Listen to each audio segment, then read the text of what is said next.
Après les Pays-Bas en 2023, c'est au tour de la Chine d'être sur le siège d'honneur en 2025.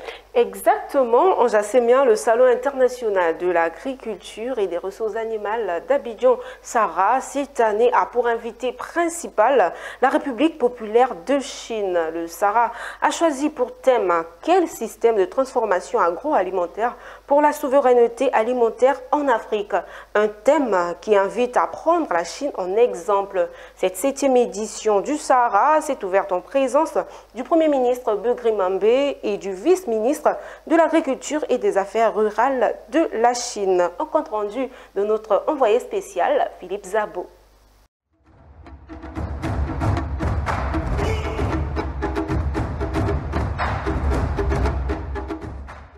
Les pays africains doivent relever le défi de la souveraineté alimentaire en transformant leurs matières premières agricoles.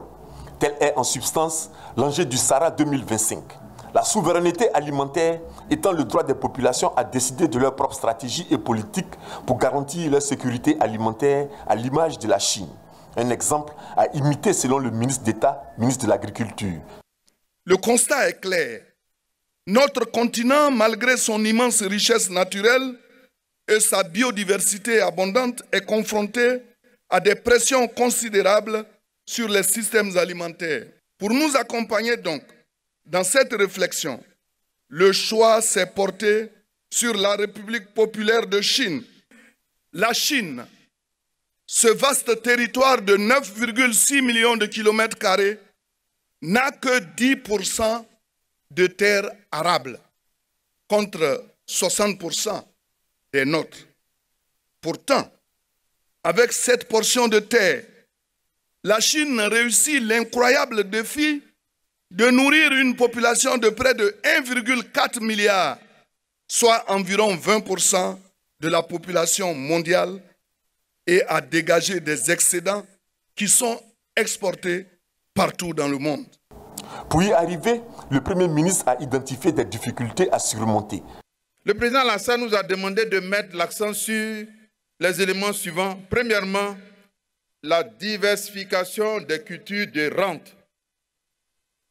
Deuxièmement, la transformation locale sur plusieurs niveaux des cultures de rente par l'accélération de l'agro-industrie.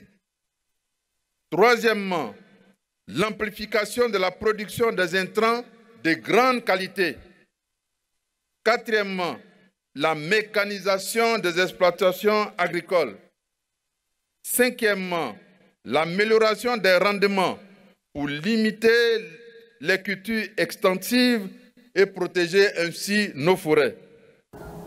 Quant au vice-ministre de l'Agriculture et des Affaires rurales de la Chine, il est revenu sur la coopération sino-ivoirienne. Sous la direction stratégique des chefs d'État des deux pays, la Chine et la Côte d'Ivoire ont ces dernières années uni leurs efforts pour faire progresser de manière significative leur coopération agricole, avec des résultats concrets. Premièrement, les démonstrations techniques et leur diffusion ont donné des résultats remarquables. Après près de 30 années d'efforts inlassables, les deux parties ont développé ensemble, dans le périmètre piscicole de Guiguidou, dans le sous-préfecture de Divo, plusieurs variétés de riz à haut rendement adaptées aux conditions locales. Le rendement à l'hectare est passé de plus de 2 tonnes à plus de 5 tonnes. Hier, j'ai passé toute la journée sur place pour une mission d'observation. La cérémonie a pris fin par une visite des stands du Premier ministre accompagné de la présidente du Sénat de Côte d'Ivoire.